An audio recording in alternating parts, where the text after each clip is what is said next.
1. Happy is the woman who. Psalm 1. Blessed is the one whose delight is in the law of the Lord, and who meditates on his law day and night. Psalm 1, verses 1 through 2. Have you ever had a recurring dream where you walk into a situation completely unprepared? Maybe you find yourself in a classroom and you forgot to study for the test, or you have a big presentation to give and you forgot to change out of your pajamas. I have such a dream before every big or out-of-the-ordinary thing I do. When I was a waitress, I would dream that I was the only waitress in the entire restaurant on a busy Saturday night. When I travel, I dream that I miss my flight or forget my luggage. When I was pregnant, I would dream that the baby came and we weren't ready. That dream came true in real life each time. When I'm supposed to get up early to run with a friend, I dream that I miss my alarm and wake up to the sunlight. Can you tell that I don't like being unprepared?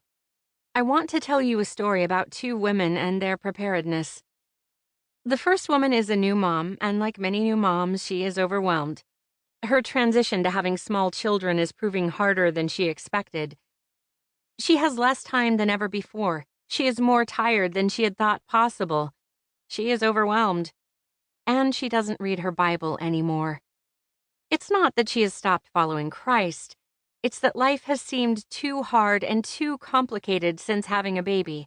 What began in the chaos of the first days after childbirth has become practice out of habit. She just doesn't read God's Word. Her husband tries to encourage her to find pockets of time for Bible reading during nap time or when the baby goes to bed at night, but she just can't bring herself to do it. It's been too long. It's not familiar to her anymore. It's lost its luster. So she fills her days with other things, like social media and television, in the vain hope that she might be able to will herself out of her new parent exhaustion. She once promised herself that she would never become like those other women who abandoned the Word when their babies were born. But pride goes before a fall, and now she is one of those women, alone, empty, and trying to fix her situation apart from God and His Word. She wouldn't admit it, but her lack of time in the Word shows. Her relationships suffer. Her marriage suffers.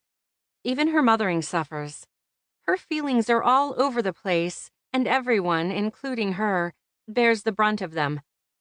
As she looks at what her life has become, she realizes she is woefully unprepared for her new life as a mother.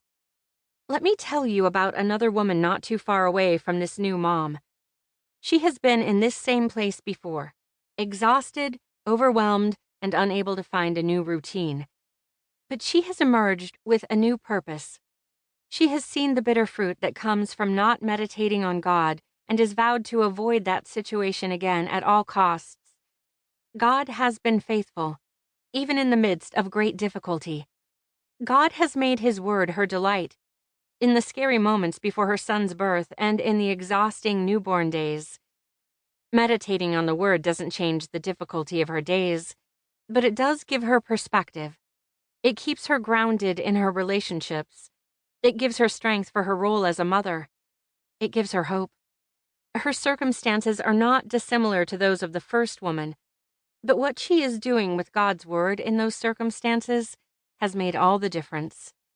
Life isn't necessarily easier for her than for the first woman, but this woman is prepared for the hurricane of difficulty because she has a weighty anchor. You guessed it. Each of these women is me.